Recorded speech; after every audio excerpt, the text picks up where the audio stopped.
के नाम से आप सबको सालों पहले आप मन में शांति रख लीजिए। आमीन। जब शांति रहेगी तो आप सब कुछ आराम से सुन पाएंगे और जब मन में शांति रहेगी तो आपको आशीष भी मिलेगी। आमीन। आज परमेश्वर आपसे बात करना चाहते हैं और इसीलिए जब परमेश्वर आपसे बात करना चाहते हैं तो अपने मन को कठोर ना करें, अपने मन को तैयार करें, मन ही मन प्रार्थना करें और कहे कि प्रभु आज मुझसे आप बात करें। आज जब मैं प्रभु आपके भवन में बैठा हूँ तो खाली हाथ में न जाऊँ, मेरे जीवन में प्रभु आपका काम हो, ऐसा बोल करके आप बैठ के मन में प्रार्थना करें। या मोबाइल में जुड़े वाले भाई बहन या बैठने वाले या मोबाइल में देखने वाले या बैठने वाले हर एक लोग अपने मनों में प्रार्थना करें कि प्रभु आज सच में मैं आपके वचन से प्रभु को सुनना चाहता हूँ जो मेरे जीवन के लिए आशीष का कारण हो। और हो सकता है प्रभु आपको काटेंगे भी, हो सकता है प्रभु आपको छाटेंगे भी, लेकिन ये नहीं कि प्रभु आपको काटेंगे छाटेंगे तो आपका बढ़ना कम हो जाएगा, आप और बढ़ोगे। आमीन। जैसे आपकी कटिंग होगी आप और बढ़ोगे, आप और नेक्स्ट लेवल की ओर चले जाओगे और परमेश्वर आपसे बहुत आयत की ब्लेसिंग आपके जीवन में उंडेलना चाहते हैं। आमीन। Praise the Lord. आज हम देखेंगे परमेश्वर का वचन को, नीति वचन उसका 5वां अध्याय उसका 21वां पद को हम देखेंगे कि परमेश्वर क्या वचन में हमसे बातचीत करना चाहते हैं। जिनके पास में बाइबल नहीं है वो बाइबल अपनी ले लीजिए और बाइबल को खोल करके आप बैठिए, पढ़िए। नीति वचन प्रोवर्ब्स 5:28। क्योंकि मनुष्य के मार्ग यहोवा की दृष्टि से छिपे नहीं है और वह उसके सब मार्गों पर ध्यान करता है। आमीन। बाइबल बताती है कि मनुष्य का सब मार्ग यहोवा की दृष्टि में छिपा नहीं है। आप जहां जा रहे हैं, आप जो कर रहे हैं या आपके साथ में जैसा भी किसी ने हरकत किया है या आपके परिवार के साथ में, परमेश्वर कह रहा है कि परमेश्वर यहोवा का अनुग्रह ऐसा है कि मनुष्य का मार्ग उसके अनुग्रह के सामने छिप नहीं सकता। बाइबल में आपने वही पढ़े। आज आप याद रखें, आज का परमेश्वर का एक संदेश कि मनुष्य का मार्ग यहोवा से छिपा हुआ नहीं है। और जब मनुष्य का मार्ग यहोवा से छिपा हुआ नहीं है तो परमेश्वर कुछ बातों से घृणा करते हैं। जब परमेश्वर आपके मार्ग को देख रहा है, जब आपके परमेश्वर आपके जीवन को देख रहा है, तो क्या आप सोच सकते हैं कि आपकी जिंदगी उस परमेश्वर से छिपी हो सकती है? क्या आपका चालाकी चतुराई, क्या आपकी बुद्धिमानी, क्या आपकी हरकतें क्या परमेश्वर से छिप सकती है? क्या आपकी कोई भी बातें छिप नहीं सकती। और याद रखना, अगर आप जिन जिन विषयों के लिए प्रार्थना भी कर रहे हो वो परमेश्वर सुन रहा है और इसी महीने आपको उत्तर मिलने वाला है। चाहे वो कितना प्रकार का जंग लगा वाला ताला क्यों ना हो, चाहे कितनी बड़ी बड़ी बातें क्यों ना हो, लेकिन परमेश्वर उस ताले को तोड़ने वाला परमेश्वर है। क्योंकि बाइबल में लिखा हुआ है कि जीवता गोत्र का यहूदा यीशु मसीह उस मुहर को खोलने के लिए जयवंत हो चुका है। जो मुहरे कोई नहीं खोल सकता उसे मेरा यीशु खोलता है। आमीन। और आज आप खुलने के लिए तैयार हो जाओ। जो लोग बंधे हैं, जो लोग बंधन में जकड़े हैं, जो लोग श्राप में जकड़े हैं, आज आप खुलने के लिए आज अपने जीवन को आप तैयार कर लीजिए क्योंकि परमेश्वर यहाँ पे विराजमान है। आमीन। प्रभु ने कहा परमेश्वर के भवन में परमेश्वर ही खड़ा रहता है, उसके भवन में दुष्ट को अनुमति नहीं है। परमेश्वर के भवन में शैतान को अनुमति नहीं है, उसको एंट्री भी नहीं मिलती। Praise the Lord. आप सबों के अंदर में परमेश्वर की आत्मा की एक लहर दौड़ रही है। सबों के अंदर में यहाँ से लेके पीछे तक आप देखेंगे आपके जिंदगी में ये लहरें ऐसे उथल पुथल जो हो रही है, उस लहरों को परमेश्वर का आत्मा शांत करने वाला है। आमीन। बहन चंदा प्रार्थना करने के लिए आई थी बीते दिनों में, परमेश्वर आपकी प्रार्थना को सुन लिया। वो भाई बचाया जाएगा यीशु के नाम से, जिनके लिए प्रार्थना करवाने के लिए आप आए थे। आप रोइए मत, आपकी प्रार्थना सुन ली गई है। आमीन। और परमेश्वर आपसे बहुत अपनी महिमा करवाना चाहते हैं। क्या आप महिमा के लिए तैयार हैं?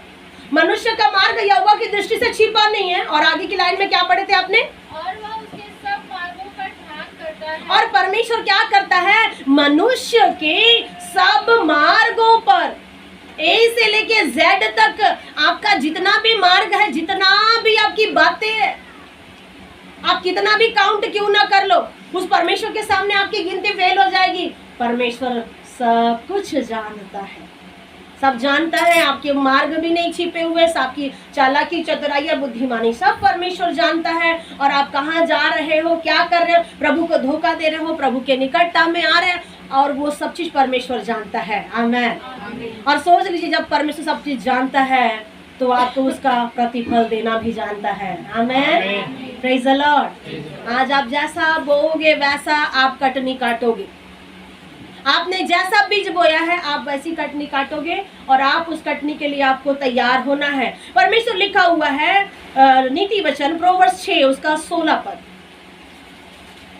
6 वस्तुओं से यहोवा बैर रखता है, वरन 7 है जिससे उसको घृणा है। बस परमेश्वर यहाँ कह रहा है कि मनुष्य का मार्ग जानता है, और उस मार्ग में कुछ परमेश्वर ऐसी बातों को बताना चाहता है। परमेश्वर कह रहा है कुछ ऐसी बातें हैं जिससे परमेश्वर को घृणा आती है, कुछ ऐसा समस्या है मनुष्य के जीवन में, मनुष्य के चाल चलन में, जिसको परमेश्वर क्या करना चाहता है, आशीष देना तो चाहता है। लेकिन परमेश्वर ने जब देखा कि पृथ्वी पर क्या हो रही है, उत्पत्ति 6 के 5 के अनुसार में कि पृथ्वी पर क्या हो गई है, बुराई बढ़ गई है, और परमेश्वर देख रहे कि मैं कब इसको आशीष दूंगा, कब इसको आशीष दूंगा, तो वहां देख रहे हैं कि बुराई बढ़ी, समस्या बढ़ गई। और परमेश्वर यहाँ क्या कह रहे हैं, परमेश्वर घृणा करता है। आज आप याद रखना, परमेश्वर भी घृणा करता है। जब आप छोटी छोटी बातों को देख करके आप घृणा करते हो, आपको पता है आप रास्ते में चले जाओ, कहीं आपको कुछ स्मेल आ जाए बुरा वाला, कुछ अच्छा वाला स्मेल आ जाए, आपको अच्छे वाला स्मेल का तो बुरा नहीं लगता, लेकिन बुरे वाला स्मेल का क्या लगता है, आपको बुरा लगता है।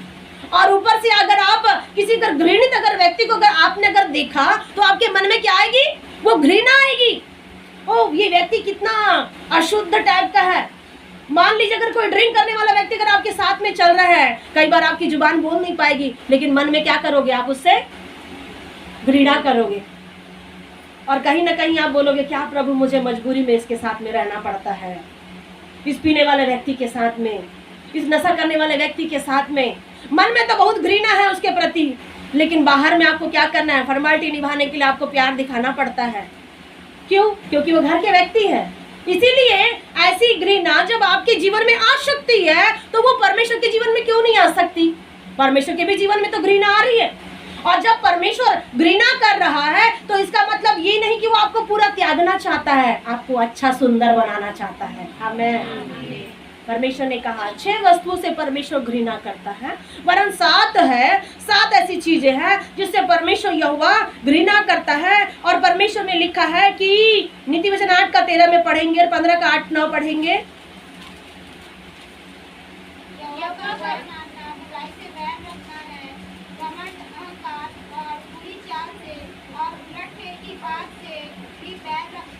यहाँ परमेश्वर कह रहा है यहोवा का भय अगर मानोगे तो तुम बुराई से दूर रहोगे। आमीन। अब आप बोलोगे प्रभु मुश्किलें हैं मेरे चारों ओर, प्रभु तू मुझे छू, मैं क्या करूं, तू मुझ पर अनुग्रह कर। आपको पता है क्या आप परमेश्वर का भय मान रहे हैं? क्या आप खुदा के भय में चल रहे हैं? अगर परमेश्वर का भय मान रहे हैं तो आपको बुराई से परमेश्वर दूर रखेगा। आमीन। कोई बुराई करने वाली शक्ति आपके जीवन में काम नहीं कर पाएगी। नीति वचन 15 का 8-9 पढ़े। दुष्ट लोगों के बलिदान से यहोवा घृणा करता है, परंतु वह सीधे लोगों की प्रार्थना से प्रसन्न होता है। आमीन। परमेश्वर कहता है, देखो परमेश्वर को भी गुस्सा आ रहा है, प्रभु को गुस्सा आ रहा है। जब आपको पता है जब आपके माता पिता जब गुस्सा करते हैं तो आप अलर्ट होते कि नहीं होते? सावधान हो जाते हैं कि नहीं मेरा पेरेंट्स गुस्से हो रहे हैं, उनको क्रोध आ रहा है मेरे कुछ गलत करने की वजह से। कुछ बच्चे फेल हो जाते हैं, उसके कारण माँ बाप क्या हो जाते हैं, गुस्सा करते हैं, क्रोध करते हैं, और उस बच्चों को फिर से माँ बाप क्या करते हैं, कड़ाई से रख करके प्रयास करते कि ये फेल हुआ वाला बच्चा क्या करे, नेक्स्ट बार में अच्छे नंबर से पास होना। अगर माँ बाप उस बच्चे के लिए अगर गुस्सा नहीं करेंगे, उस पर दया करेंगे, अगर बोलेंगे ठीक है बेटा तू फेल हो गया ना, बहुत अच्छा हो गया और अच्छा हो गया। कौन सा ऐसा माँ बाप है जो बच्चा फेल होने से कहता है कि तू अच्छा किया बेटा? कोई माँ है, कोई पिता है ऐसा? अगर कोई फेल होगा तो कहे कि तारीफ करे, उसको मिठाई ला करके दे और उसके सारे डिमांड को पूरा करे। जब बच्चा फेल होता है तो माता पिता गुस्सा करते हैं।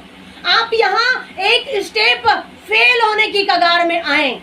ये महीना अप्रैल का महीना आपके लिए ब्लेसिंग का था, ये महीना आपके लिए अनुग्रह का महीना था, लेकिन कुछ कारणवश परमेश्वर को क्रोध आ रहा है, कुछ गुस्सा आ रहा है। और परमेश्वर यहाँ कह रहा है 8वां पद में, थे। दुष्ट लोग का बलिदान कभी मेरा परमेश्वर ग्रहण नहीं करेगा, याद रखना। घृणा करता है परमेश्वर, इसीलिए याद रखो, जिससे मेरे परमेश्वर को घृणा आती है उससे आप ऑटोमेटिकली दूर हो जाओ। 9 पद, दुष्टों के चाल चलन से यहोवा घृणा, और याद रखना दुष्ट का चाल चलन भी परमेश्वर को पसंद नहीं आता है, उसके चाल चलन से भी यहोवा परमेश्वर को घृणा आती है। अब आप देखिए, सोचिए, कहाँ ऐसे घृणित लोग हैं? कहीं वो मैं तो नहीं। 26 पर उसी का, बनाए यहोवा को घिनौनी लगती है, परंतु शुद्ध जन के वचन मन भाते हैं। फिर से पढ़ो एक लाइन। बुरी कल्पनाएं यहोवा को घिनौनी लगती है। बुरी कल्पनाएं, क्या क्या बातों से परमेश्वर को घृणा आ रही है? बुरी कल्पनाएं, बुरा विचार, उससे घृणा आ रही है और उसका काम कभी भी सफल नहीं होता है। नीति वचन 12 का 22 नहीं पढ़ना, लिख करके रखे रहिए। और यहाँ परमेश्वर कह रहा है कि नीति वचन 16 का 5 में, सब मन के घमंडियों से यहोवा घृणा करता है। मैं दृढ़ता से कहता हूँ, ऐसे लोग निर्दोष न ठहरेंगे। Praise the Lord, hallelujah. परमेश्वर यहोवा सारे लोगों के कामों पर, उसके मार्गों पर दृष्टि करते हैं। और परमेश्वर आज बताना चाहते हैं, अगर आपको आज आशीष चाहिए तो ये 6 और 7 बातों को आप जानिए कि कहीं ये बातें मेरे जीवन में तो नहीं है, और अगर है तो आपको प्रयास करना है कि ऐसे मैं क्या करूं, परमेश्वर के निकटता में हमें अच्छे से जीवन जीना है। आमेन। और पहली बात है, परमेश्वर यहाँ कह रहा है, बाइबल में लिखा है कि 6 वस्तुओं से यहोवा घृणा करता है, परंतु 7 चीज है जिससे परमेश्वर यहोवा घृणा करता है। इसका मतलब आप जब पढ़ोगे नीति वचन 6 का, उसका 16 पद में लिखा है कि 7वां पद 17 पद में लिखा हुआ है। पहली बात बस प्रेज द लॉर्ड। पहला एक पॉइंट है, परमेश्वर किससे घृणा करता है? घमंड से चढ़ी हुई आंख। ये आंखों में घमंड, और ये आपने वचन पढ़ा है कि 16 का 5 पढ़े हैं, नीति वचन 16 का 5। सब मन के घमंड से यहोवा घृणा करता है। मैं दृढ़ता से कहता हूँ, ऐसे लोग निर्दोष न ठहरेंगे। ये घमंड आया है कहाँ पे? आंखों में। घमंड से चढ़ी हुई आंखें, ये आंखों में घमंड। कभी कभी हम दूसरे को देखते हैं, वाह मैंने इतना अच्छा कपड़ा पहना, उसने बहुत गरीब टाइप का कपड़ा पहना। आप अपने ही नजरों में बहुत ऊंचे उठते हैं, आप अपनी नजर में बहुत ऊंचे उठते हैं, मैं बहुत अच्छा व्यक्ति हूँ, और आपकी नजरों में क्या आती है? घमंड। और घमंड से चढ़ी हुई आंखें का मतलब है गरीब वाला व्यक्ति को पसंद नहीं करना, बीमार वाला व्यक्ति को पसंद नहीं करना, जो गंदे वस्त्र पहन कर क्या है उनको पसंद नहीं करना। घमंड से चढ़ी हुई आंखें वो है जो अपने जीवन में घमंड करके क्या है, ईश्वर को तक भूल जाते हैं। इतना घमंड आ गया मनुष्य की आंखों में, और इतना घमंड आने के बदले वो क्या कर रहे हैं, किसी को देख नहीं सक रहे, और अपने आप में अमीरी का घमंड, किसी को कपड़ों का घमंड, किसी को कई बात का घमंड। ये आंखें मेरे प्रियो सबसे ज्यादा बुरी है। अगर आप आंखों से कम देखोगे तो आपके मन में कम घमंड आएगा, आप ये आंखों से ज्यादा देखोगे तो ज्यादा घमंड आएगा। एक प्रभु के दास थे जो उड़ीसा में प्रभु की सेवा कर रहे थे, एक बार उनके आंखों से बार बार ऐसा ही प्रकार के पाप होते थे। उसने कहा, प्रभु मेरे आंखों से बार बार पाप होता है।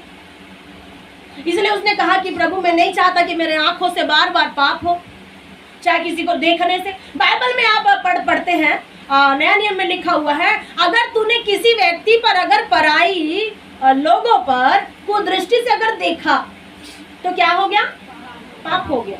तो देखने में पाप हो रहा है, देखने से घमंड आ रहा है, देखने से पाप हो रहा है। तो ऐसी बातें मनुष्य के जीवन में हो रही है, वैसा प्रभु के दास के साथ में हुआ। और वो प्रभु के दास कहते हैं, प्रभु मेरे इन आंखों से पाप नहीं होना चाहिए, बोल करके वो जंगल गए और कुछ ऐसा जहरीला पदार्थ की जो कुछ चीजें थी, उन्होंने क्या किए, वो जहर को अपनी आंखों में डाल लिए, और वहां जंगल में बैठ के प्रार्थना कर रहे, दुआ कर रहे हैं। कई प्रकार का जीव जंतु आ रहा है जा रहा है, और वो अपने जीवन से हताश होकर के निकल करके जंगल में बैठ करके प्रार्थना किया करते थे, और अपनी आंखों के कारण वो परेशान हो गए थे कि मेरे आंख से बार बार पाप हो रहा है। आज वाचा बांध दो अपनी आंखों से। आमेन। अय्यूब कहता है, मैंने अपनी आंखों से वाचा बांधा है, ताकि मैं पाप ना करूं, ताकि मेरी आंखों से कोई घमंड ना हो। आपके देखने में भी हो सकता है घमंड हो सकता है, लेकिन परमेश्वर आज आपको बचाएगा। आमेन, प्रेज द लॉर्ड। वो भाई परमेश्वर का दास अपनी आंखों में जहर को डाला, कुछ चीज जो जहरीली होती है जंगल की, वो अपनी आंख में डाला और तुरंत वहीं पे सो गया और सोचने लगा कि अब मेरी आंखें अंधी हो जाएगी, अब मेरा परमेश्वर तो है, मेरी आंख ले लेगा तो मैं बिना आंख के रहूंगा, दिखूंगा, प्रभु की महिमा करूंगा। ऐसा करके उन्होंने किया, लेकिन वो ठीक आधा पहर तक के पूरा 12 से 6 बजे तक के वहाँ जंगल में बैठ करके व्यतीत किए, लेकिन बाद में आंखें खोल करके देख रहे तो उनकी आंखों में कुछ नहीं हुआ। Praise the Lord, hallelujah. अगर आप अपनी आंखों से अगर आप ऐसा कर रहे हैं तो परमेश्वर आपकी आंखों को सही दृष्टि पर लेके जाएंगे और आपकी आंखों से कुछ बुरा आप देखोगे नहीं। आमेन। पहली बात परमेश्वर ने कहा घमंड से चढ़ी हुई आंखें। आप घमंड से चढ़ी हुई आंखें के विषय में आप मत्ती 7:5 में आप देखते हैं, इन आंखों से परमेश्वर ने अपनी महिमा के लिए बनाया है। इन आंखों को याद रखिएगा। मत्ती 5:7 है या 7:5 है, देखिए।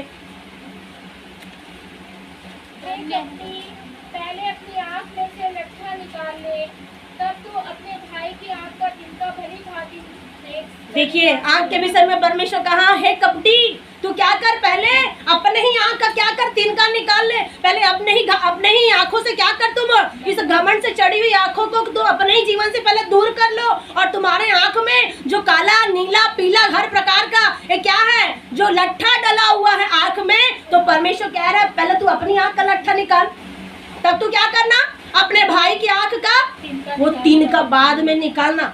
और मत्ती 5:6 में लिखा है कि धन्य है जिनके मन क्या है,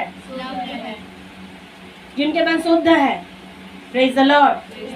प्रभु ने कहा जिसका मन शुद्ध है वो परमेश्वर को देखेंगे। आमेन। प्रभु देखिए यह पुराना नियम में परमेश्वर आपको बताना चाहता है कि परमेश्वर घमंड से चढ़ी हुई आंखों से क्या करता है, घृणा करता है, लेकिन परमेश्वर कहता है कि जिसका मन शुद्ध हो जाएगा वो उसी आंखों से परमेश्वर को देखने लग जाएगा। Amen, praise the Lord. आंखों से क्या देखना, लूका 6:42, लूका 6:42 42। और जब तू अपनी आँख का लट्ठा नहीं देखता तो अपने भाई से क्यों कह सकता है, हे भाई ठहर जा, तेरी आँख से तिनके को निकाल दूं। हे कपटी, पहले अपनी आँख से लट्ठा निकाल, तब जो तिनका तेरे भाई की आँख में है भली भांति देखकर निकाल सकेगा। हमें दूसरों की आंख का तिनका दिखता है, दूसरे की समस्या, दूसरे के घर की प्रॉब्लम हमको दिखाई देती है, लेकिन याद रखना प्रभु को घृणा आती है। अगर आप दूसरे का तिनका देख रहे हो, दूसरे के घर की देख रहे हो, दूसरे के परिवार की कुछ बातों को देख रहे हो अपनी आंखों से, तो परमेश्वर को घृणा आ रही है। प्रभु कह रहा है जब तू उसका अच्छा नहीं कर सकता है तो तू देख करके क्यों परेशानी में फंस रहा है। प्रभु यहाँ वचन में कह रहा है, वचन संहिता 121:1 में, ये आंखों से परमेश्वर घृणा भी कर रहा है, लेकिन इन्हीं आंखों से परमेश्वर की महिमा हो सकती है। आमेन। कैसे हो सकती है? दाऊद कह रहा है मैं अपनी आंखें पर्वतों की ओर लगाऊंगा। आमेन। क्या अपनी आंखों को आप परमेश्वर की ओर लगा रहे हैं? हो सकता है घमंड आया होगा, हो सकता है दिनों में कुछ गड़बड़ी आपके साथ में हुई होगी, कहीं तो शैतान ने आपकी आंखों को लगाया, इसलिए प्रार्थना से आप मिस हो गए। याद रखना 2 सप्ताह 3 सप्ताह तक जो प्रार्थना से जो नहीं आता है उनके जीवन में शैतानिक शक्तियां डेरा करके रखती है और उनको अपने डेरे में फंसाने का प्रयास करती है। लेकिन अगर आप 1 सप्ताह प्रभु के चरणों में रहोगे, मेरा परमेश्वर अपने दूतों को भेज करके आपकी रक्षा रखवाली करता है। आमेन। आप चिंता मत करें। अगर आपने अपनी आंखों को सही तरीके से परमेश्वर की ओर लगाया है तो आपको सहायता मिलेगी। आमेन। आपकी सहायता मिलेगी। आपको पता है जब यशायाह 6 अध्याय में आप जब देखते हैं कि वहां पर हिजकिय्याह क्या हो गया, जिस वर्ष हिजकिय्याह राजा मरा तो वहां लिखा हुआ तब मैंने परमेश्वर को ऊंचे सिंहासन पर देखा। आमेन। ये आंखों में पहले घमंड था, या किसी के है तो घमंड को निकाल दो, लेकिन प्रयास करें कि इन आंखों से स्वर्ग का दर्शन हो जाए। आमेन। इन आंखों से परमेश्वर का दर्शन होना, बाइबल बताती है यशायाह 6 अध्याय में कि मैंने परमेश्वर को ऊंचे पर देखा। आज आपकी आंखें क्या देख रही है? मेरे भाई मेरी बहन, आज आपकी आंखें क्या देख रही है? क्या आप दुनिया की संसार की ओर देख रहे हो?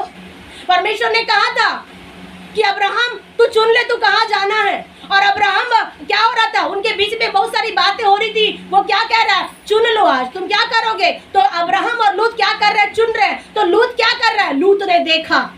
कहाँ से देखा, आंखों से कि पैरों से? ये आंखों से देखा और देख करके चुना। और कहाँ जाके फंस गया, कहाँ फंस गया, कौन सा देश था वो, सदोम और अमोरा। आंखों से तो बहुत अच्छा दिख रहा है दूर से, लेकिन अंदर की कहानी तो खुदा जाने। दूर से देखा तो बहुत अच्छा दिख रहा था। एक माता जी थी, उसका बेटा विदेश चला गया और उसका बेटा विदेश चला गया पतला दुबला हो करके। और दूर से वो देख रही थी कि मेरा बेटा आ रहा है, मेरा बेटा आ रहा है, ऐसा खबर सुन रही थी, परंतु पता नहीं उसका बेटा है कि नहीं करके सोच रही थी। और फिर देख रही तो बोलती, अरे ये कितना हट मोटा तगड़ा है, कौन है पता नहीं, एकदम भद्दा दिख रहा है, ऐसा करके उसको बोलती है। और जैसे जैसे वो धीरे धीरे धीरे धीरे पास आता गया, पास आता गया। पास में आने के बाद में उसने बोली, अरे बेटा तू है। और उसने पास में आने के बाद में अपने शब्दों को चेंज कर लिया। दूर से आप देखते हैं तो क्या कहते हैं, पास में आने से क्या कहते हैं। यहाँ दर्शन कोई भी देख सकता है, याद रखना।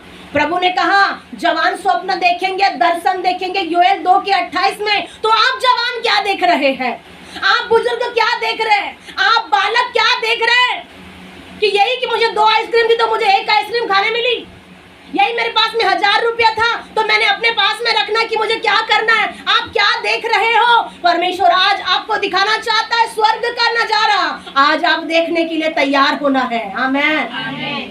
प्रभु ने कहा जिसके मन शुद्ध है वो परमेश्वर को देखेंगे। आप क्या प्रभु को देखते हो, प्रभु को देखने वाले लोग हैं क्या, आपको संसार दिख रहा है। आप कुछ लोग ऐसे हैं जिनको स्वर्ग के दर्शन होते हैं, कुछ लोग ऐसे हैं जिन्हें परमेश्वर का दर्शन होता है, और कुछ लोग तो ऐसे हैं कि उन्हें कुछ स्वर्ग का दरवाजा तक नहीं दिखता, स्वर्ग का दरवाजा तक नहीं दिखाई देता है, स्पर्श तक नहीं दिखाई देता है। याद रखना, आज का वचन सुन लो। घमंड से चढ़ी हुई आंखें, जिन आंखों में परमेश्वर नहीं दिख रहा है, परमेश्वर उन आंखों से घृणा करता है। इसलिए प्रयास करे कि ये आंखें देखे तो खुदा को देखे। आमीन। Praise the Lord. बोलो प्रभु यीशु मसीह की। दूसरा बात पढ़े, दूसरा पॉइंट है, परमेश्वर कहता है किससे प्रसन्न नहीं है, किससे घृणा करता है प्रभु, झूठ बोलने वाली जीभ। आपने पहला पॉइंट देखा आंख के विषय, दूसरा पॉइंट देखिए अब जीभ के विषय में।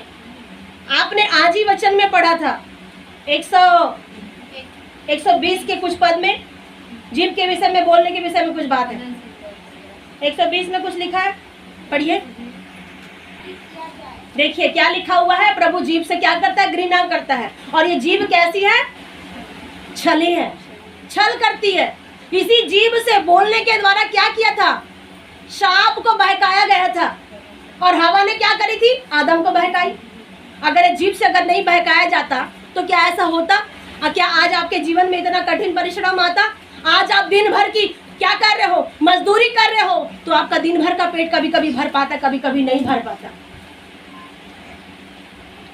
एक व्यक्ति के बोलने के द्वारा संसार में पाप आया और पाप करते करते करते करते फंस गया। बाइबल में लिखा हुआ है, हे छली जीभ तुझे क्या मिले, तुझे क्या मिल गया झूठ बोल करके। कभी कभी जल्दबाजी में आप लोग बोल देते हैं, ठीक है झूठ निकल गया, लेकिन वो झूठ का प्रतिफल बाद में दिखाई देगा। झूठ तो बोल रहे हैं, कहाँ से, ये जीभ से। अपने जीभ को क्या करना, कंट्रोल में रखना। 52। और इसी जीभ से मूर्ख व्यक्ति क्या कहता है, 52 का 1 पद, हे वीर तू बुराई करने पर क्यों घमंड करता है, ईश्वर की करुणा तो अनंत है। जीभ से क्या हो रही है, बुराई हो रही है। दूसरा पद, तेरी जीभ केवल दुष्टता करती है। और जीभ से क्या हो रही है, दुष्टता की बातें। दुष्टता की बातें क्या कर रहे हैं, गढ़ रहे हैं। ऐसा दुष्टता की बातें गढ़ रहे हैं कि कभी कभी ऐसा दुष्ट बातें गढ़ते गढ़ते लोगों को नींद तक नहीं आती। 34 का 13 भजन, 34 का 13। को बुराई से रोक रख और अपने मुंह की चौकसी कर कि उससे छल की बात ना निकले। आमीन। प्रभु यहाँ दूसरा पॉइंट आपसे कह रहा है, आंखों से आप सावधान हो गए। कितने लोग आंखों से सावधान हो गए, हाथ उठाए। और आपको सावधान होना है। आमीन। दूसरी बातों से सावधान रहना है, जीभ से। क्या पढ़े आपने? अपनी जीभ को बुराई से रोक रहा। जीभ क्या करती है? यहाँ की बुराई, वहाँ की बुराई, वहाँ की बुराई, वहाँ की बुराई, ये चर्च की बुराई, वो पास्टर की बुराई। याद रखना, अपने पास्टर की बुराई मत करिए। आपका पास्टर जैसा भी है, अपने पास्टर की बुराई मत करें, चाहे यहाँ आते हैं चाहे कहीं भी जाते हैं। आप अगर खुदा के दासों की अगर बुराई करते हैं तो आपको टाइम नहीं लगेगा खुदा की बुराई करने के लिए। इसीलिए किसी की बुराई को मत करो। प्रभु क्या कह रहा है कि तुम्हारी जीभ से बुराई हो रही है और तुम प्रार्थना करोगे तो क्या प्रभु सुनेगा? ये जीभ क्यों बनाया परमेश्वर ने? 39 का एक भजन सही था। मैंने कहा मैं अपनी चाल चलन में चौकसी करूंगा ताकि मेरी जीभ से पाप ना हो। जब तक दुष्ट मेरे सामने है तब तक मैं लगाम लगाए अपना मुंह बंद किए रहूंगा। आमेन। बाइबल बताती है कि अगर मेरे सामने कितनी बड़ी बातें भी क्यों ना हो जाए, मैं क्या करूंगा? अपने मुंह में लगाम लगाए बांधे रहूंगा। आमेन। अगर आपको आशीष चाहिए, शायद हो सकता है ताला इसीलिए दिखा गया ताकि ये चाबी आपको मिलने वाली है। आमेन। ताला क्यों दिखाया परमेश्वर? समझ में आ रहा है? ताला क्यों दिखा रहा है? कल नहीं दिखाया परमेश्वर, आज ही प्रार्थना में ताला दिखाया। जंग लगा वाला इतना बड़ा वाला ताला। आपके जिंदगी में ताले क्यों लगे हैं? आपकी जिंदगी की ब्लेसिंग क्यों रुकी हुई है? क्योंकि आपके क्या है? जीभ में श्राप बैठा हुआ है।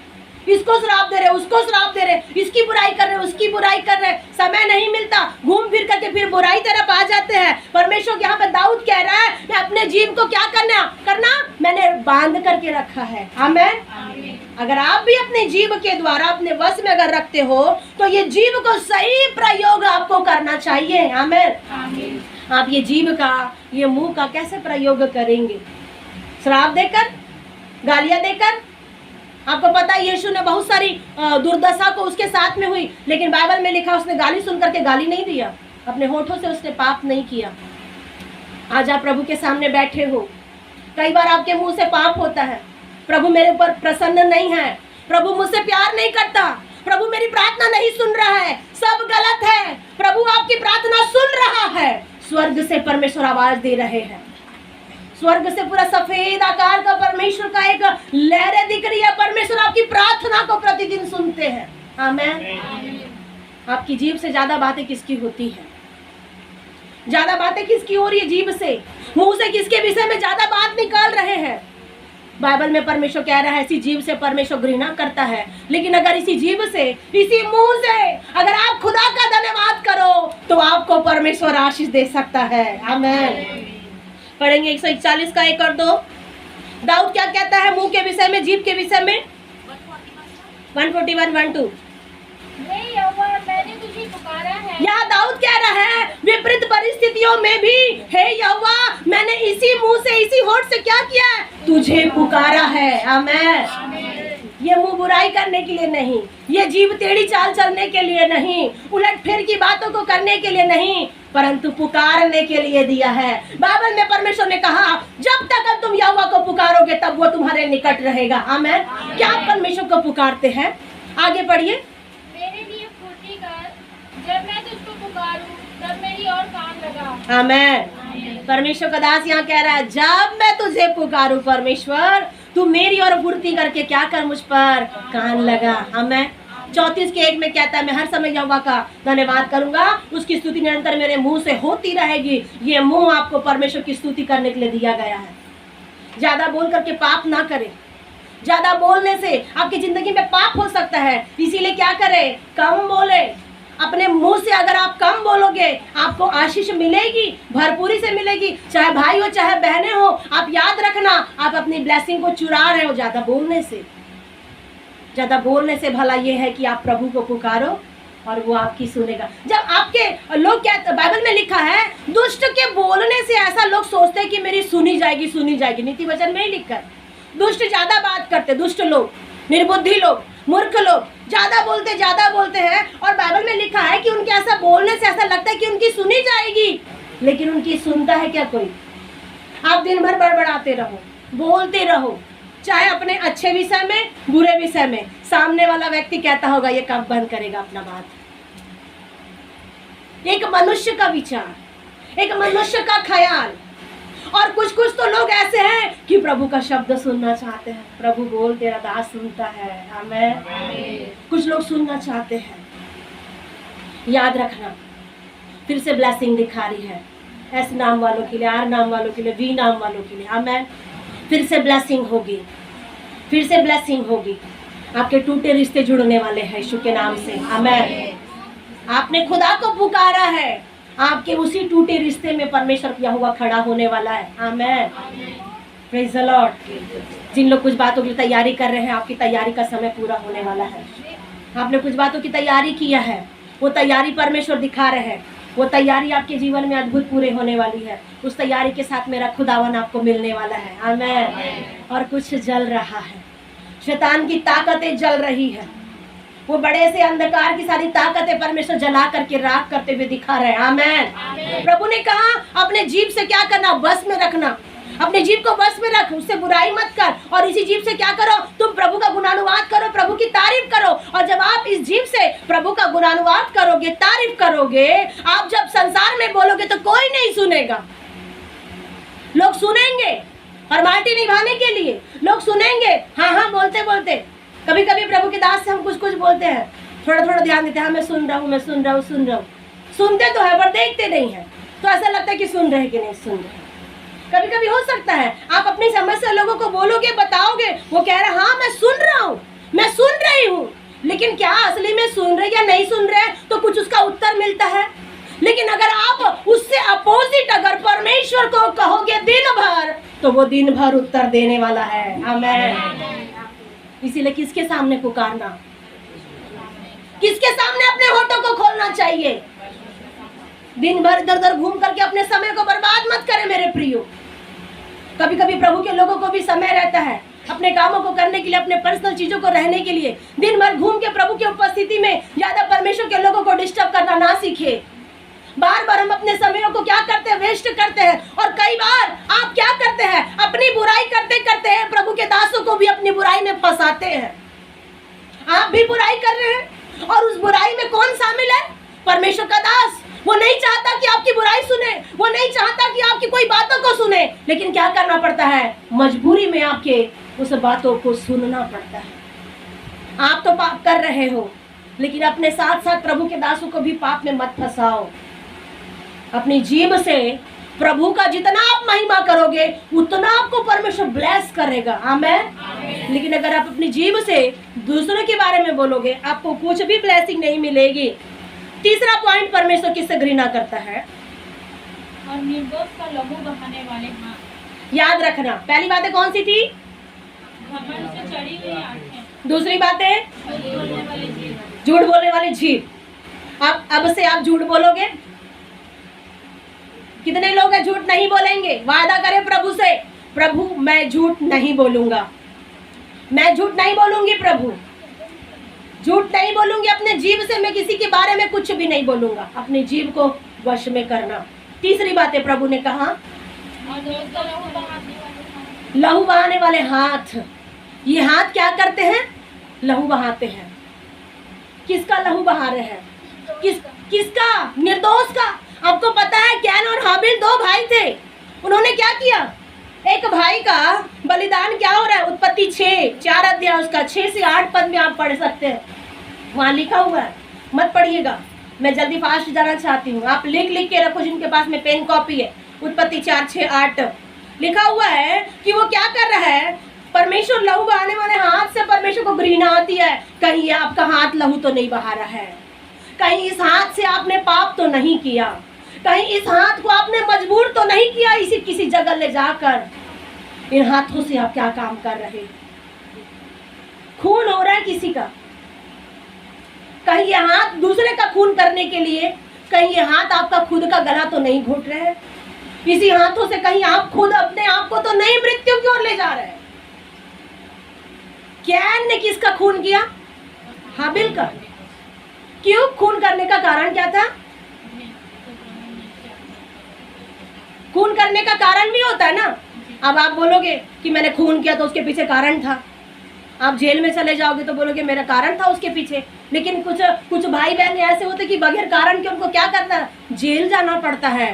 लेकिन जो बगैर कारण के जेल जाएगा वो वापस आएगा। आमेन। जितने लोग खुदा के लोग जो जेल में हैं वो सब वापस आने वाले हैं, क्योंकि मेरा परमेश्वर यहोवा उनके फेवर में खड़ा होने वाला है। जिस प्रकार पौलुस और सिलास जेल में बंदीगृह में पड़े हुए थे, परमेश्वर ने उन्हें आजाद किया, ऐसे ही परमेश्वर के लोग जेल से आजाद होने वाले हैं। आमेन। अगर आपने निर्दोष है, अगर आप निर्दोष है और आपका किसी ने खून कर दिया, तो आपको चिंता का करने का आवश्यकता नहीं है, आपका पलटा वो लेगा। आमेन। अगर आपके भाई बंधु का, अगर आपके पति पत्नियों के बीच में किसी को मिला करके किसी का क्या कर रहा है, खून किया जा रहा है, किसी का ब्लड ले जाते हुए शैतान दिखा रहा है, अभी खून जैसा बोले, किसी का ब्लड शैतान ले जाते हुए दिखा रहा है, लेकिन परमेश्वर लेखा लेगा।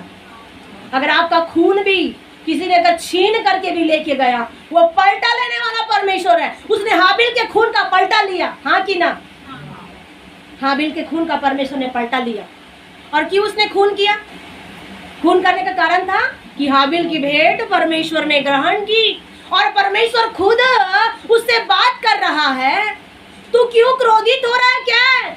क्या तूने उचित तरीके से क्या परमेश्वर के सामने भेंट चढ़ाई? ये हाथों को परमेश्वर ने इसीलिए दिया कि आप सही भेंट चढ़ाओ। आमेन। क्या आप इन हाथों से सही भेंट चढ़ा रहे हैं? सही भेंट चढ़ा रहे हैं? मेरे दिनों में एक भाई परमेश्वर की उपस्थिति में ऑफरिंग दे रहे थे, और परमेश्वर तुरंत बताया इसके हाथ में इतना पैसा है। आमेन। मैं नहीं जानती मेरे प्रियो, ये परमेश्वर का काम होता है। आमेन। आपके हाथ से जब आप परमेश्वर के लिए कुछ काम को करते हो, वो परमेश्वर को पता चल जाता है, तो सोचिए वो आपका कितना ध्यान रखने वाला परमेश्वर है वो। आमेन। आप ये मत सोचिए कि मेरे कामों को कोई नहीं देख रहा है। एक व्यक्ति का बलिदान को परमेश्वर ने ग्रहण किया, दूसरे व्यक्ति को क्रोध आ रहा है, क्रोध आकर के क्या कर रहा है, वो उस हाथ से हाबिल का खून कर रहा है। और हाबिल कौन था? दोषी वाला व्यक्ति था। कौन था वो? सोने वाले बोले हालेलुया, जागने वाले बोले हालेलुया, प्रेज द लॉर्ड। निर्दोष का लहू बहाया गया, या आपने बहाया या किसी और ने बहाया, उसका फल देना पड़ेगा। और प्रभु ऐसे खून बहाने वाले हाथ से परमेश्वर घृणा करता है। तो जब परमेश्वर घृणा करता है तो परमेश्वर चाहता है कि इस हाथों से, निर्गमन 20:13 में परमेश्वर ने क्या किया? आज्ञा दिया, लिख करके रखो, मत पढ़ो। निर्गमन 20 का उसका 13 पद में परमेश्वर ने कहा कि तू क्या करना? अपने हाथ से खून ना करना। आमेन। आप खून कर रहे हैं क्या? अपने हाथ से खून मत करना। दिनों में बहना संध्या ने एक का खून किया, लेकिन जिसका खून किया वो परमेश्वर का जन नहीं था। एक बहुत बड़ा जहरीली चीज उनके घर में आया हुआ था, और उस बहन ने क्या कर दिया उनका? कभी उन्होंने किसी का खून नहीं किया। वो बता रहे थे अपनी गवाही में वो बहन कि क्या है, वो चींटी भी आती, मच्छर भी आता, जो भी आता तो उसको उठा के बाहर फेंकते थे, कोई भी कीड़ा मकोड़ा, लेकिन कभी किसी को मारा नहीं। लेकिन अब क्या हुआ जो मारने लग गए? परमेश्वर तो यहाँ कह रहा है कि तू किसी का खून मत करना। अब हो सकता है आपके मन में ऐसी बातें चले, हाँ प्रभु मैंने खून कर दिया, मैंने खून कर दिया, मैंने खून कर दिया। प्रभु आपको उस खून के विषय में नहीं कह रहे हैं। जो शत्रु आपके जीवन में आता है तो प्रभु ने कहा तू उसको पूरा पूरा मार डाल। आमेन। कभी कभी आप कुछ बातों का खून करते हैं, लेकिन आपको परमेश्वर ने अनुमति दिया है कि आप शत्रु का खून कर सकते हैं। आमेन। उसका लहू बहा सकते हैं, उसका खून कर सकते हैं, उसको जड़ से मार सकते हैं, और हथौड़ा जब उसके सिर पर पड़ेगा वो पूरा खत्म हो जाएगा। आमेन। Praise the Lord. ये हाथों से खून नहीं करना, परंतु इन हाथों से क्या करना? प्रभु ने कहा कि तू खून मत करना। जैसे हाबिल का खून क्या हो गया? कैन ने बहाया, और भी लोग थे उनके खून को बहा रहे हैं। आपको पता है कि कितने सारे लोग आप देखते हैं दुनिया में, कई लोग किसी का खून कर देते, किसी को मार देते हैं। आज लोगों के जीवन में डर नहीं है, भय नहीं है। आज परमेश्वर आपको बताना चाहता है, अगर तुम्हारे हाथों से खून हो रहा है, अगर तुम अपने हाथों से अगर कुछ गलत काम कर रहे हो, इन हाथों से किसी नशा की चीजों को पकड़े हुए हो, तो इस हाथों से अपना खून मत करो। नशा की चीजों को भी अगर आपने पकड़ लिया तो इससे आपका खून होगा। अभी पता नहीं चलेगा, बाद में पता चलेगा आपको खून हो रहा है। हम अपने बच्चों को क्या देते हैं? अपने हाथों से मोबाइल देते हैं, ले बेटा मोबाइल देख ले। हम क्या कर रहे हैं? उनका खून कर रहे हैं, उनका कत्ल कर रहे हैं हम खुद। प्रभु ने कहा खून करने वाला हाथ, निर्दोष का लहू बहाने वाले हाथ, क्या आपके हाथ किसी को मृत्यु की ओर ले जा रहे हैं क्या? दूसरा एक बात सुनना, प्रभु इस हाथ से घृणा करता है, लेकिन अगर इस हाथ से अगर खुदा की अगर महिमा किया जाए तो उन्हीं हाथों से परमेश्वर प्रसन्न हो सकता है। आमेन। तो कैसे करोगे आप प्रभु की महिमा? 141 भजन संहिता उसका 2 पर 141 141 उसका 2 जल्दी निकालिए।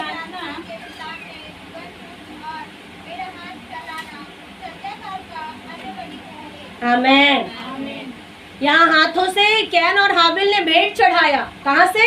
हाथों से चढ़ाया था ना, हाथों से भेंट चढ़ाया, पर उन बलिदानों को परमेश्वर ने एक का अच्छा से ग्रहण किया और दूसरे का परमेश्वर ने ग्रहण नहीं किया। और इसी वजह से खून बहाने वाले हाथ को परमेश्वर पसंद नहीं करता।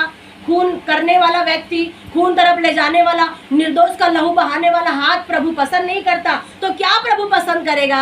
ये बाइबल बताती है, आपको दाऊद कह रहा है कि मेरा हाथ फैलाना तेरे सामने क्या हो? सुगंध धूप जैसे संध्या काल का सा क्या ठहरे? अन्न बलि ठहरे। आमेन। जब भी संध्या हो आप हाथ फैलाओ, जब भी सुबह हो आप हाथ फैलाओ और कहो धन्यवाद प्रभु, धन्यवाद हो परमेश्वर तेरा। आमेन। आपका हाथों को परमेश्वर ने इसीलिए दिया है कि आप अपने हाथों को उठा करके उस खुदा की तारीफ करें। आमेन। जब आप ऐसा करोगे, मैं ये नहीं चाहती कि आपके जीवन में दुख आए। किसी के जीवन में दुख भी आ रहा है तो दुख आ भी रहा है, ये आया भी है, अगर आप एक बार या 10 बार दिन में हाथ उठा के धन्यवाद करोगे, आपकी परिस्थितियां चेंज होगी। आमेन। क्यों? परिस्थितियां खुद ब खुद घुटने टेकेगी यीशु के नाम से। आमेन। आज परमेश्वर आपको बता रहा है, चाबी दे रहा है परमेश्वर, ताले की तोड़ने की चाबी आपको मिल रही है। मेरे प्रिय याद रखना, चाहे कितना बड़ा ताला क्यों ना होगा, वो टूटेगा यीशु के नाम से। अगर आप हाथ उठाओगे अपने खुदा की ओर, आपको कुछ नहीं करना है। प्रभु ने कहा जब एलिशा क्या कर रहा था, यहोशापात जब परमेश्वर के निकटता में जब बैठे प्रार्थना करने लगे, उसने कहा तुमको कुछ नहीं करना है, बस हाथ उठा के जब धन्यवाद करना और तुम्हारा युद्ध मैं लड़ूंगा। आमेन। जब आप हाथ उठाओगे और परमेश्वर के सामने अपने हाथों को उठाओगे, आपने अपने हाथ से खून नहीं किया, अपना हाथ प्रभु के सामने उठाओगे और आप चाह रहे हो कि प्रभु मुझे वहां जय चाहिए, मुझे वहां जय चाहिए, मेरे पति के साथ में कुछ गड़बड़ी हो रही है, मेरे घर में कुछ हो रहा है, परमेश्वर यहोवा वहां अपना हाथ बढ़ाएगा। आमेन। Praise the Lord. और हम आगे पढ़ेंगे, चौथी बातें कौन सी है जिसे परमेश्वर को घृणा आती है? परमेश्वर को चौथी बात परमेश्वर कह रहा है। पहली बात कौन सी पढ़े थे आपने? आंख के विषय में देखा। दूसरी बात झूठ बोलने वाले जीभ। तीसरी बातें निर्दोष का लहू बहाने वाले हाथ। और चौथी बात आपने देखने जा रहे हैं, अनर्थ कल्पना गढ़ने वाला मन। ये मन में असाध्य रोग लगा है, आपको पता है। आज हो सकता है आप ऐसे ही लोग बैठे होंगे, मन में रोग है, मन में कड़वाहट है, किसी को देखने से आप पसंद नहीं करते, किसी को देखने से आपका मन उतर जाता है, किसी को देखने से आपको क्या होती है? घृणा आती है, आपके मन में अच्छा नहीं लगता। अनर्थ कल्पना गढ़ने वाला मन, प्रभु कह रहा है अनर्थ बातों की कल्पना कर रहे हैं। कहाँ? मन के अंदर में। मन के अंदर में सोचने से प्रभु कहता कि उसने पाप कर लिया। भजन 53 का 1। और मूर्ख व्यक्ति ने वहां पे लिखा है, मत पढ़िएगा मैं पढ़ रही हूँ। मूर्ख ने अपने मन में कहा कि कोई परमेश्वर है ही नहीं। कहाँ कह रहा है? मन के अंदर। कोई प्रभु नहीं है, कोई परमेश्वर नहीं है, कोई दर्शन नहीं है, कोई भविष्यवाणियां नहीं है। मूर्ख व्यक्ति क्या कह रहा है? मन में कुछ नहीं है कह रहा है और अनर्थ कल्पनाओं को गढ़ रहे हैं। नीति वचन 14 के 30 में लिखा हुआ है, नीति वचन 16 के 5 में लिखा है, नीति वचन 16 के 33 में लिखा हुआ है। लिखे, जल्दी जल्दी लिखे। मिल गया तो पढ़ो। सब मन के घमंडियों से यहोवा घृणा करता है। मैं दृढ़ता से कहता हूँ, ऐसे लोग निर्दोष न ठहरेंगे। सब मन के घमंडियों से, मन में क्या है? घमंड आ गया। आपने आंखों में घमंड देखा, अभी आप मन में घमंड देख रहे हैं। मन में लोगों का जब घमंड आता है ना, तो बोलचाल बदल जाता है, चाल चलन बदल जाता है, व्यवहार बदल जाता है। क्यों? मन के अंदर में कुछ बातें हो रही है। आप 14 का 30 निकालो, नीति वचन 16 का 5 देख लीजिए, नीति वचन 16 का 33 और 17 का 22 पद में भी आप देख सकते हैं। नीति वचन 19 का 21 भी आप देख लो, लिख लिए। 14 का 30, 16 का 5, 16 का 33 और 17 का 22 और 19 का 21 और भजन संहिता 73 का 21 पद बस पढ़ेंगे। भजन संहिता 73 उसका 21 पद। इसीलिए मेरा मन तो चिड़चिड़ा हो गया, मेरा अनंत करण शीत गया। था। यहाँ पे दाऊद कह रहा है मेरा क्या हो गया, मेरा मन में चिड़चिड़ापन आ गया। क्यों आपके मन में चिड़चिड़ापन आ गया है? आपका अंतकरण भी छीद गया है। किस कारण से? क्या दुख इतना ज्यादा आ गया? क्या समस्या इतना ज्यादा आपके जीवन में आकर के प्रॉब्लम कर रही है और आपके मन में इतनी सारी समस्या आ गई है? 26 पद पढ़ो उसी का, 73 का 26। मेरे हृदय और मेरा मन दोनों तो हार गए हैं, परंतु परमेश्वर सदा के लिए मेरा भाग मेरा हृदय की चट्टान बना है। आमीन। दाऊद कह रहा है मेरा मन और मेरा हृदय क्या हो गया है? हार गया है। अब मन में हारे हुए लोगों, मन में आपकी निराशा है, मन में बहुत सारी बातें हैं, मन हार चुका है, लेकिन इसी मन में परमेश्वर निवास करने वाला भी है। आमीन। अगर जिसका मन टूटा हुआ है, प्रभु ने 34 की 18 भजन संहिता में कहा, जिसका मन टूटा हुआ है, परमेश्वर ने कहा वो टूटे हुए और पीसे हुए मन को तुच्छ नहीं जानता। अगर आपका मन टूटा हुआ है, वो टूटे हुए बलिदानों को ग्रहण करता है। आमीन। टूटे और पीसे हुए हृदय से परमेश्वर बलिदानों को ग्रहण करता है। अगर आपका मन टूटा है, अगर आपने अनर्थ कल्पना गढ़ने वालों से दूर अगर रह करके परमेश्वर के प्रति कल्पना कर रहे हो, प्रभु ने कहा कि जो कल्पनाएं मैं तेरे लिए करता हूँ वो क्या है? हानि की नहीं है। मेरे भाई मेरी बहन, आप मोबाइल में जुड़े हुए जितने लोग, अगर आपकी अगर परमेश्वर या प्रभु का दास अगर कल्पना कर रहा है तो वो परमेश्वर की ओर से है और आपके लिए हानि की कल्पना नहीं, परमेश्वर आपके लिए लाभ की कल्पना कर रहा है। और आप कौन सी कल्पना कर रहे हैं? आपके मन में ये कल्पना आती है, मैं क्या प्रभु तेरे भवन में जाऊं, प्रभु मेरे पास कुछ नहीं है। प्रभु ने वचन में कहा जब तू प्रभु के भवन में जाए तो छूछे हाथ मत जाना। प्रभु के भवन में जाते हैं, आते तो है, लेकिन आप ये मान के चलो आप अपना शरीर तो लेके आ रहे हैं। ये भी तो परमेश्वर का मंदिर है। आप इस मंदिर को लेके छूछे हाथ थोड़ी जा रहे हो। ये प्रभु का घर आप लेके जा रहे हो प्रभु के भवन में, और प्रभु की वेदी आपके घर के अंदर में जब बनेगी तब सारे बंधन खुलेंगे। आमीन। Praise the Lord. आपके अनर्थ कल्पना गढ़ने वाले मन को दूर करके परमेश्वर से आप इसी मन से क्या करना, उसकी महिमा करो। मन मंदिर में दाऊद कहता है बसने वाला। आमीन। मन मंदिर में आपका बसने वाला प्रभु बन जाए। आमीन। 5वीं बातें हम पढ़ेंगे, जल्दी समाप्त करेंगे। दौड़ने वाला पाँव, बुराई को दौड़ने वाला पाँव। आज आपका पाँव बुराई के लिए दौड़ रहा है क्या? आज आपका मन में कुछ गलत बातें चल रही है क्या? अगर आपका मन में अगर ऐसी बातें हैं तो वचन सोच लेना कि ये मेरे लिए है।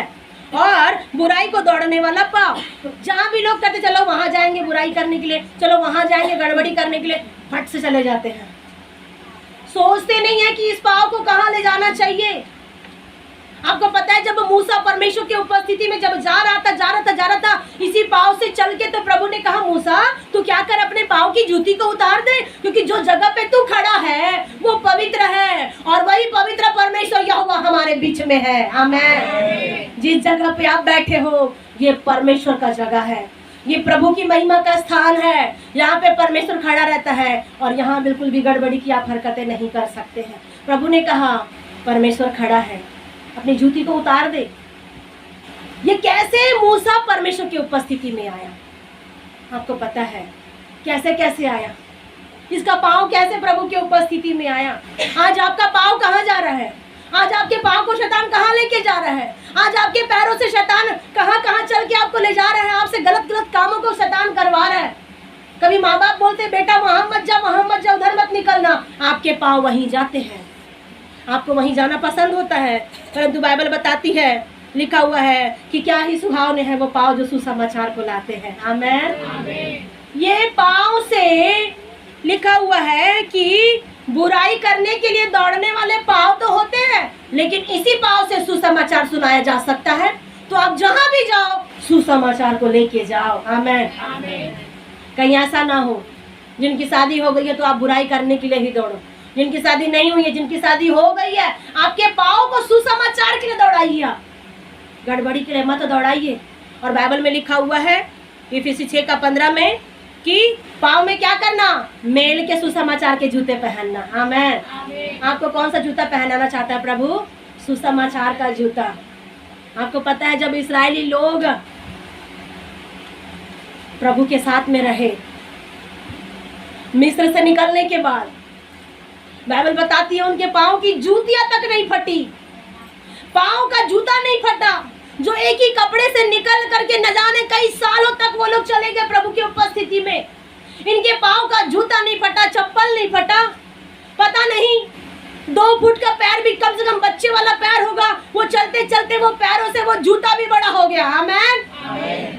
क्या वहां जूता किसी ने बना के सिल के पहना था?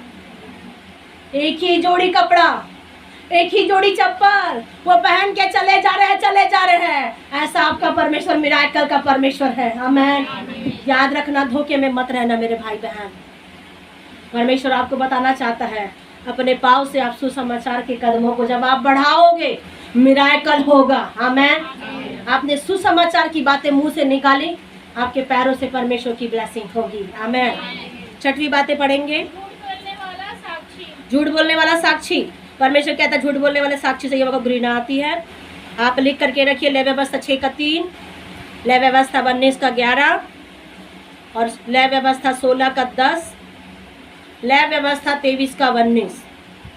लय व्यवस्था का 6:3, 19:11, 16:10, 23:19 लिख लिए।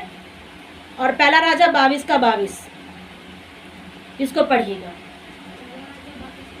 पहला राजा 22:22। झूठ बोलने वाला साक्षी।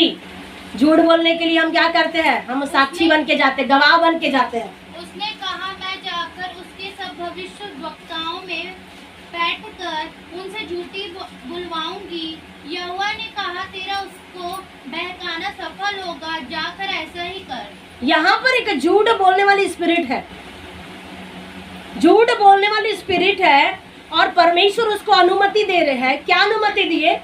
पढ़ो। उसने कहा, मैं जाकर उसके सब भविष्यवक्ताओं में। परमेश्वर के दासों के साथ शैतान क्या कर रहा है?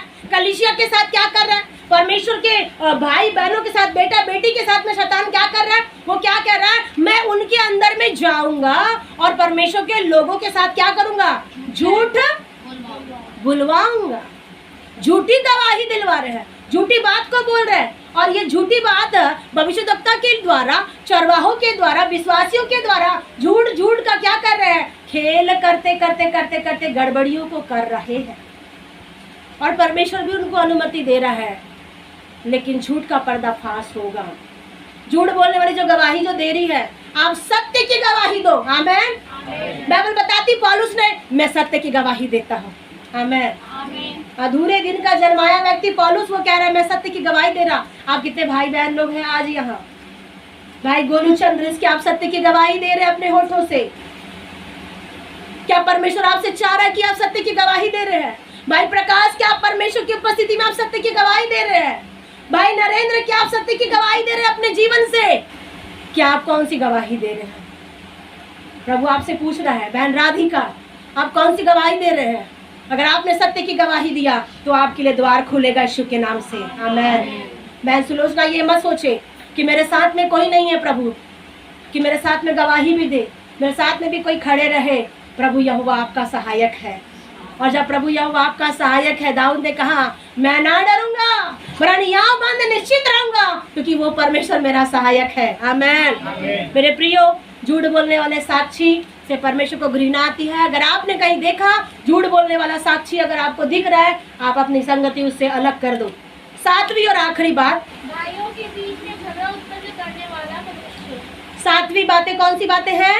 भाइयों के बीच में झगड़ा उत्पन्न करने वाला मनुष्य। जो पढ़े लिखे लोग हैं उनको तो बहुत अच्छा लग रहा होगा, लेकिन जिन लोग पढ़े नहीं है उनको थोड़ा सा समस्या समझने के लिए कठिनाई हो रही होगी।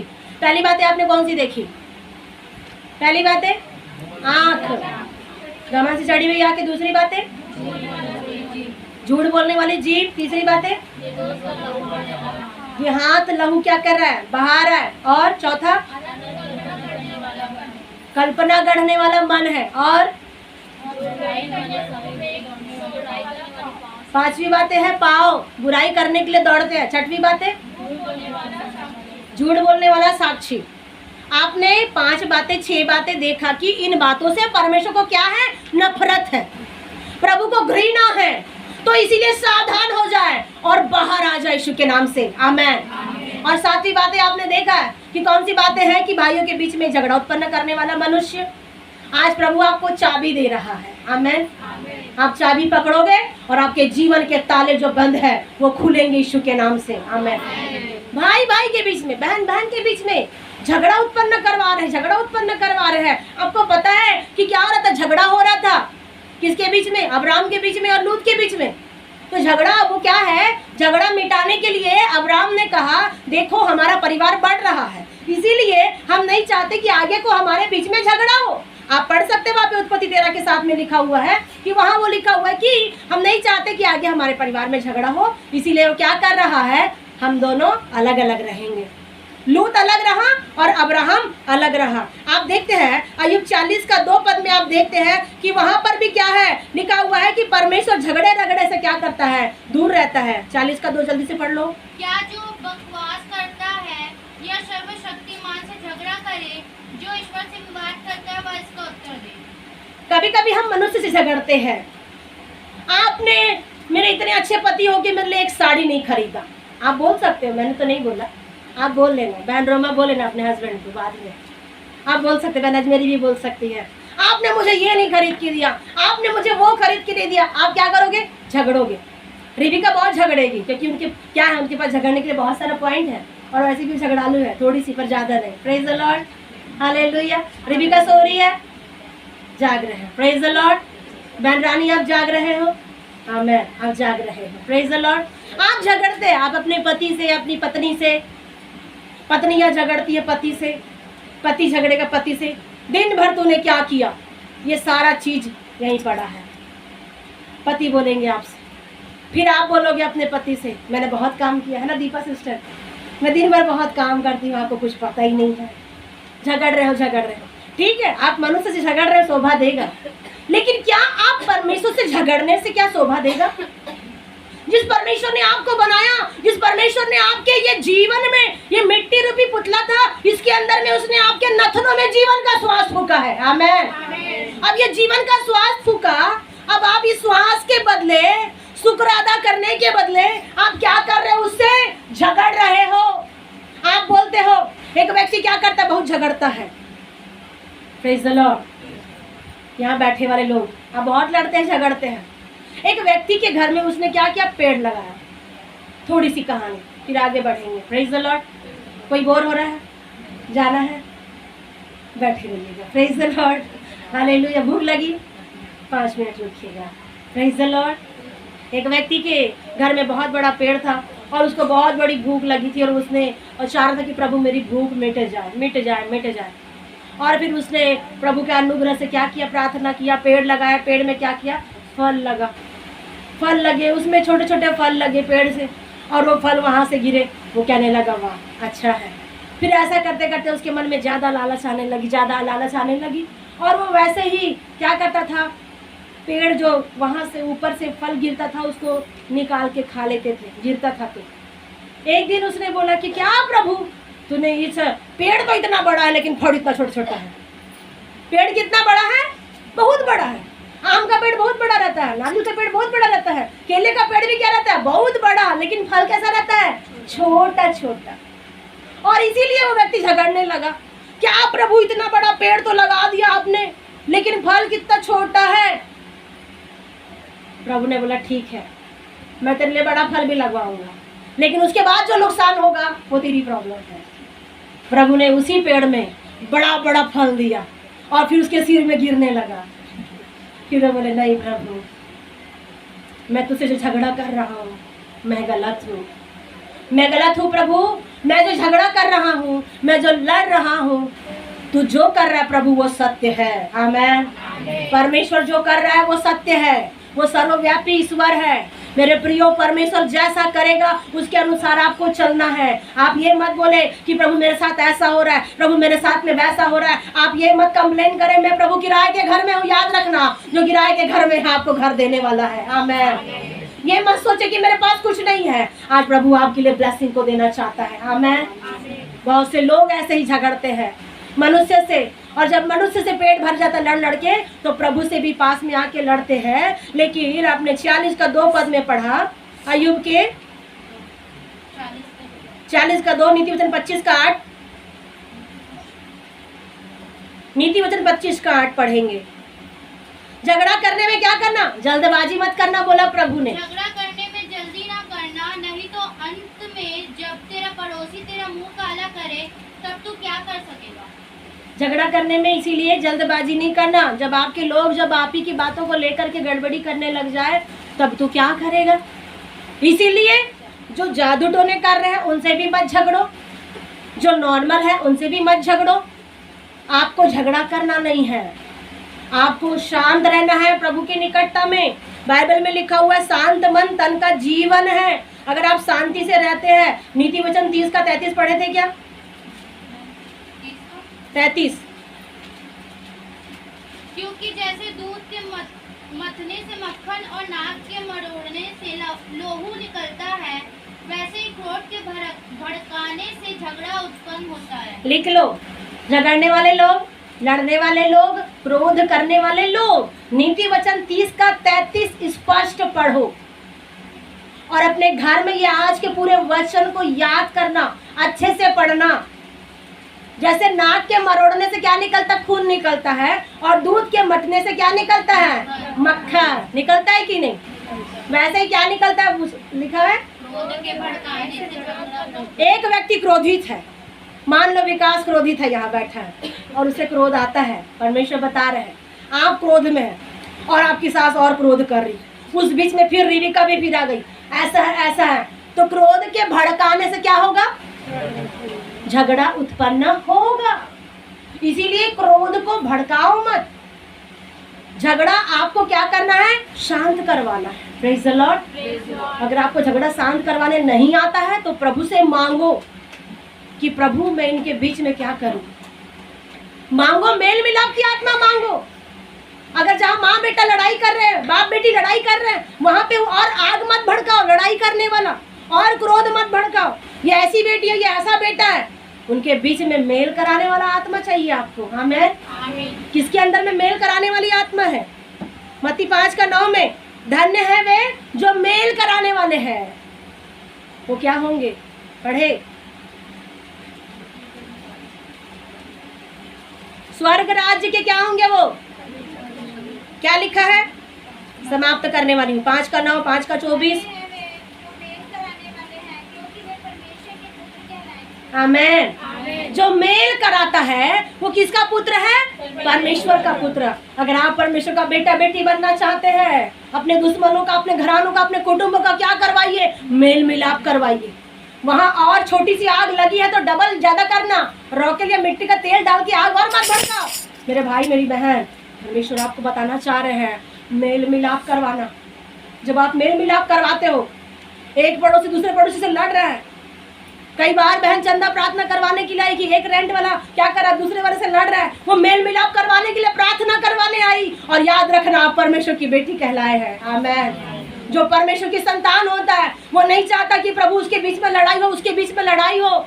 आपको मेल करना है, आपको झगड़ा उत्पन्न नहीं करना है। भाई भाई के बीच में, बहन बहन के बीच में बैर हो रहा है, लड़ाई हो रही, झगड़ा उत्पन्न हो रहा है। आज ये झगड़ा कहाँ से आया? ये लड़ाई कहाँ से आई? ये क्रोध कहाँ से आया?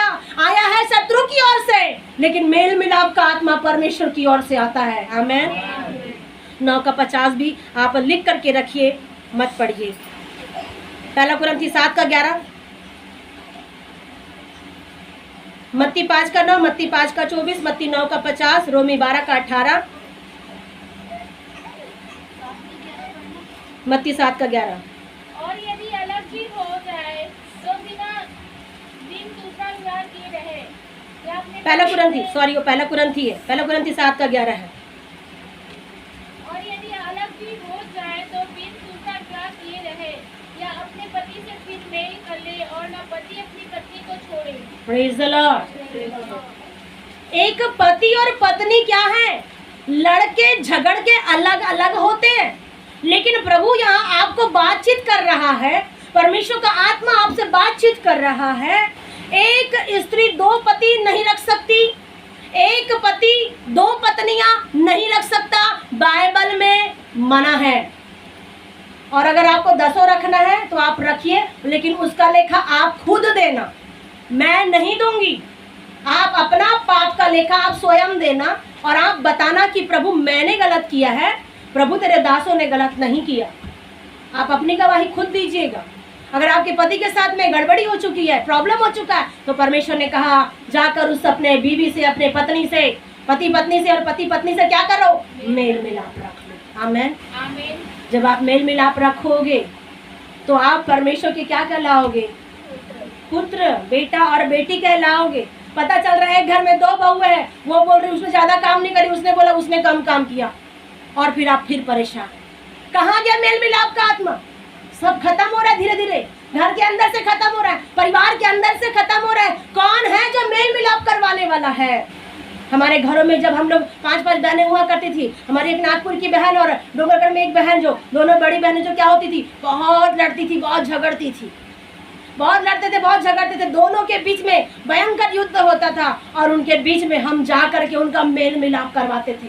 और प्रभु कहता था धन्य है वे जो मेल करवाता है, वो परमेश्वर का बेटा और बेटी कहलाएंगे। आमीन। अगर आपके साथ में, अगर आपके घर में, अगर आपके परिवार में, मेरे भाई बहन, ऐसी कुछ हरकतें हो रही है, झगड़ा हो रहा है, परिवार में तांडव हो रहा है, आपकी जिंदगी में अच्छी बातें नहीं हो रही है, आपको चाहिए कि मेल मिलाप का आत्मा चाहिए। आमीन। आज आपने प्रभु की उपस्थिति में देखा, रोमी 12 का 18 निकाल करके आप घर में सब पढ़ना। आप मत्ती 9 का 50, मत्ती 5 का 24, मत्ती 5 का 9, रोमी 12 का 18 लिख लीजिए और घर में अंडरलाइन करके अच्छा से पढ़ो कि कौन सी वो बातें हैं जिसे प्रभु घृणा करता है। और जब प्रभु घृणा करता है, आंख से, पैर से, हाथ से, जीभ से, मन से और परमेश्वर झगड़ा करने वाली चीजों से अगर घृणा करता है, तो प्रभु आप इन चीजों को आप ठीक कर लो।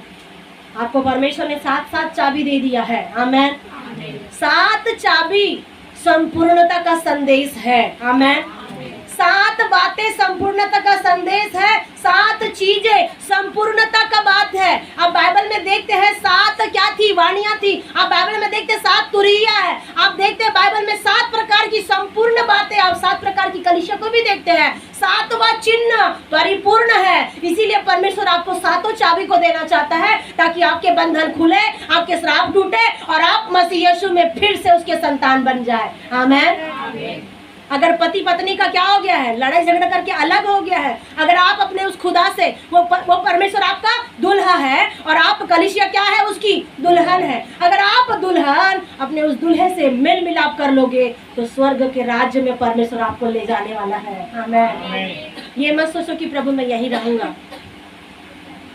आपको परमेश्वर अपनी दुल्हन बना करके अपना पूरा राजपाट परमेश्वर क्या करता है उस दुल्हन के लिए। स्वर्ग क्या परमेश्वर खुद अपने लिए रखा है? किसके लिए रखा है स्वर्ग का राज्य परमेश्वर ने? आप सभी के लिए, उसकी दुल्हन के लिए, उसकी कलीसिया के लिए स्वर्ग का राज्य है। और इसीलिए कह रहा है जो मेल मिलाप करता है उस खुदा से, परमेश्वर से, और मेल मिलाप करवाने के लिए यीशु मसीह क्या इस धरती पर आया, ताकि पिता से क्या करे, एक बेटे को मिलवाए। आमीन। उसने कलवरी क्रूस पर 2 हाथों को करके बलिदान हो गया। मेरे प्रियो, आपके जीवन में मेल मिलाप का आत्मा आ जाए। अगर आप चाहते हो कि प्रभु मेरी आंखों से मैं तुझे देखूं, तो आप प्रार्थना करो कि मैं आंखों से तुझे देखूं। प्रभु आइए अपनी आंखों को बंद करेंगे।